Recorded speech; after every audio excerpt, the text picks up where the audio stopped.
राजधानी दिल्ली के सुल्तानपुरी इलाके में सैकड़ों लोगों ने कांग्रेस का हाथ थामा। अलग अलग राजनीतिक पार्टियों को छोड़कर कांग्रेस की डूबती नैया को सहारा देने के लिए सैकड़ों लोगों ने ज्वाइन की कांग्रेस। सुल्तानपुरी से पूर्व विधायक जय किशन ने पार्टी का पटका और टोपी पहनाकर कार्यकर्ताओं का किया स्वागत। निगम चुनाव की नजदीकियों को देखते हुए राजनीतिक पार्टियों में ज्वाइन होने और छोड़ने का दौर शुरू। आज पिंकी सूद के नेतृत्व में करीब 500 लोगों ने कांग्रेस की पार्टी ज्वाइन की। राजधानी दिल्ली में नगर निगम चुनाव से पहले राजनीतिक पार्टियों में ज्वाइन होने और छोड़ने का सिलसिला शुरू हो गया है। इसी कड़ी में आज सुल्तानपुरी इलाके में सैकड़ों लोगों ने न सिर्फ कांग्रेस का हाथ थामा बल्कि लोगों की सेवा कर कांग्रेस को फिर से उसी मुकाम पर पहुंचाने का वादा भी किया। सुल्तानपुरी से पूर्व विधायक जय किशन ने पार्टी का पटका और टोपी पहनाकर सभी कार्यकर्ताओं का स्वागत किया। साथ ही कांग्रेस के निगम में आने पर एमसीडी कर्मचारियों की सभी समस्याओं का समाधान किया जाएगा, यह वादा भी किया। सुल्तानपुरी से पूर्व विधायक जय किशन का कहना है कि कांग्रेस एक ऐसी पार्टी है जो देश का विकास कर सकती है, साथ ही साथ महंगाई पर भी लगाम लगा सकती है। जयकिशन जी, कितने लोगों ने आज कांग्रेस ज्वाइन की है और आगामी निगम चुनाव होने वाला है, उसमें कहाँ देखते हैं स्थिति? 500 लोगों ने ज्वाइन की है पिंकी सूद के नेतृत्व में। और हमारे साथी हैं और एक लड़का हमारा जिंगाला है, कृष्ण है, हमारी बेटियां हैं, बहनें हैं, कांग्रेस में आए हैं, कांग्रेस पर भरोसा जिताया है। और मेरे को इन्होंने पहले से रिश्ते होने की वजह से दोबारा अपनी वापसी घर में आए।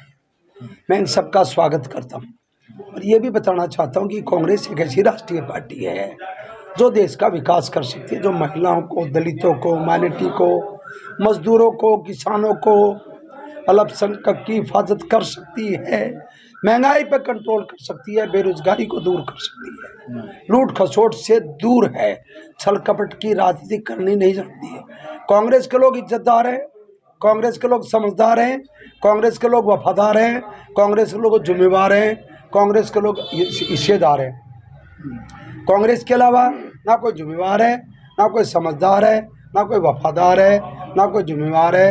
लुटेरे हैं, वो कहते हैं एक ही थाली के चट्टे बट्टे हैं, वो छाछ है, वो छलनी है, वो नो है, वो तेरा है। और ये बीजेपी पर, आम पार्टी पर मेरी कटास है। आम पार्टी जिस आधार पर दिल्ली में सत्ता में आई थी, क्या उन वादों को पूरा किया है? अरविंद केजरीवाल साहब से पूछना चाहता हूँ, महंगाई जहाँ भारतीय जनता पार्टी की देन है, लेकिन धनिया 300 रुपये किलो बिक रहा आज, वो तो तुम्हारी देन है, वो तो आम पार्टी की देन है। और लहसुन 100 रुपये किलो है, और नींबू 250 रुपये किलो है, और जो है हरी मिर्च जो फ्री डाल दिया करते, धनिया ऐसे सब्जी में दे दिया करते फ्री में, उसकी 300 रुपये और 100 रुपये कीमत है। तो इसका जिम्मेवार अरविंद केजरीवाल, बीजेपी तो है ही है, लेकिन 100% पूरी जिम्मेवारी अरविंद केजरीवाल की है। जो ये कहता था सब राष्ट्र लाऊंगा, जो ये कहता था जन लोकपाल लाऊंगा, जो ये कहता था 500 स्कूल बनाऊंगा, जो कहता था 15 लाख कैमरे लगाऊंगा। जब 15 लाख कैमरे लगे हैं तो दिल्ली में 18,000 बलात्कार के मुकदमे कहां से आ गए? और बीजेपी के और आम पार्टी के राज में जब दलितों की बेटियों की जीभ काटी जाएगी, आग निकाली जाएगी, उन पर डीजल डाल कर आग लगाई जाएगी, उनके प्राइवेट पार्ट निकाल लिए जाएंगे, दर्जनों बलात्कार होंगे, दर्जनों हत्या होगी। अरविंद केजरीवाल हाथरस क्यों नहीं गया? अरविंद केजरीवाल दलितों की हिफाजत के लिए सहारनपुर, दादरी, सिरसा, गुड़गावा, और वो कहता है तेरे पूरे देश में सरकार बनाऊंगा, नरेला क्यों नहीं गया?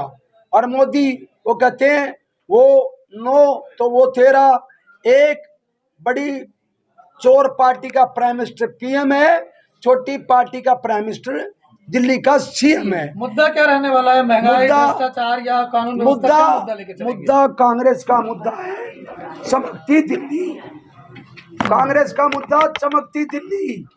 हम देंगे, हम दिल्ली का विकास करेंगे, कारपोरेशन में जो जिम्मेवारी है उसको पूरा निभाएंगे, और मेरी उसमें पूरी दिल्ली के अंदर पूरी हिस्सेदारी होगी।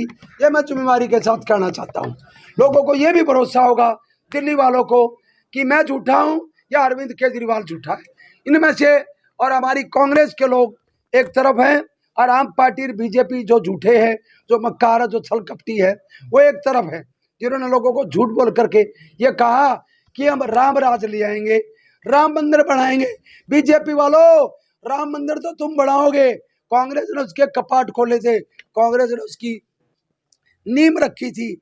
तुम कहते हो बीजेपी वाले कहते हैं राम मंदिर हम बनाएंगे, हनुमान मंदिर थारी बुआ बनाएगी, संतोषी माता का मंदिर थारा फूफा बनाओगा, उसको कौन करेगा?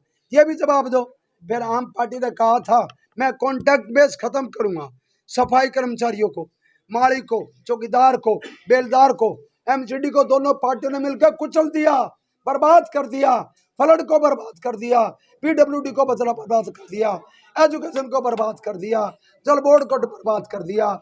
सीवर खराब है, पानी खराब है, रोड खराब है, पार्क खराब है, गली खराब है, फ्लाईओवर खराब है, अंडरब्रिज खराब है, और तमाम दिल्ली की हालत जीरो है। पोल्यूशन कहाँ है? अरविंद केजरीवाल साहब कहते थे मोदी जी पंजाब कांग्रेस के लोगों, पंजाब के किसानों के खिलाफ FIR लॉन्च करो, ये पराली जला रहे हैं। हरियाणा के खिलाफ, किसानों के खिलाफ FIR लॉन्च करो, ये पराली जला के दिल्ली में पोल्यूशन फैला रहे हैं। और दिल्ली में 10,000 ट्रक जो रोडी बजरपुर लेकर के घुसते हैं, उसका जिम्मेवार कौन है? दिल्ली में आम पार्टी के रहनुमाई में जो लाखों फैक्ट्रियां जो पोल्यूशन की चल रही है, उसका जिम्मेवार कौन है? उनको अलग से फ्लैट फैक्ट्रियां चलाने के लिए उनको जैसे कांग्रेस ने प्लॉट दिए थे इंडस्ट्री एरिया में काट करके, क्यों नहीं दिए गए? एक भी झुग्गी बसाई हो, कोई राशन कार्ड बनाया हो, कोई एक पक्की नौकरी दी हो, सिविल डिफेंस का ड्रामा हो रहा है, लूटा जा रहा है। एजुकेशन के नाम से अरविंद केजरीवाल पूरे देश के लोगों को गुमराह करने पर लड़ा है। दिल्ली से झूठ की गठड़ी बांध करके गुजरात चला जाता है, दिल्ली से झूठ की गठड़ी बांधता है, हिमाचल चला जाता है, दिल्ली घूमता है। इस साजिश के दोबारा ये बता दें कितने लोगों ने ज्वाइन किया, कितनी मजबूती? 500 लोगों ने ज्वाइन किया, पिंकी सूद के नेतृत्व में किया। और हमारे इनके नाम मैं अच्छे से अभी जानता नहीं, चौधरी है, अमित है, हमारा जिंगाला है, इन लोगों के नेतृत्व में 500 लोगों ने ज्वाइन किया। सबका स्वागत करता हूँ, सबको आह्वान करता हूँ कि कांग्रेस को जिताएंगे यहाँ से, दिल्ली से, तो मेरे पास आएंगे आधी रात, दरवाजा खुला मिलेगा। और रियलिटी में सफाई कर्मचारी हो, माली हो, चौकीदार हो, बेलदार हो, टीचर हो, उनकी एमसीडी की तनख्वाहें नहीं रुकने देंगे, चाहे हमने उनके घर पर धरना लगाना पड़ो। बीजेपी की सरकार है भारत में, हम दिल्ली सरकार को चैन से नहीं सोने देंगे जब तक एमसीडी के कर्मचारियों का भला नहीं होगा, चाहे वो दवाई छिड़कने वाला हो, चाहे वो मलेरिया का काम करने वाला हो, चाहे चौकीदार हो, चाहे बेलदार हो, चाहे सफाई कर्मचारी हो, सबका काम करेंगे। कांग्रेस का हाथ थामा है, इससे कितना कांग्रेस मजबूत होगी और आप लोगों को भी कितनी मजबूती मिलेगी?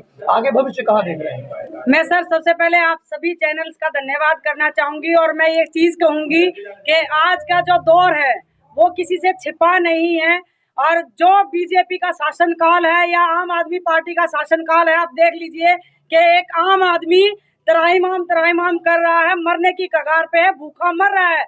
मैंने ये डिसीजन लिया।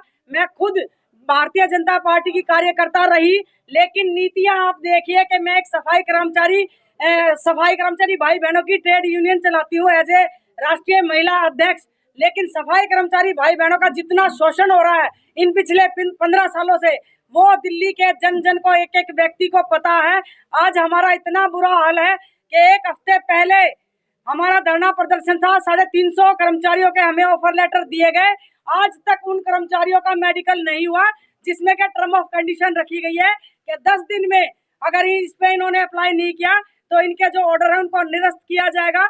तो ये आप देख लीजिए घोर गुंडागर्दी है।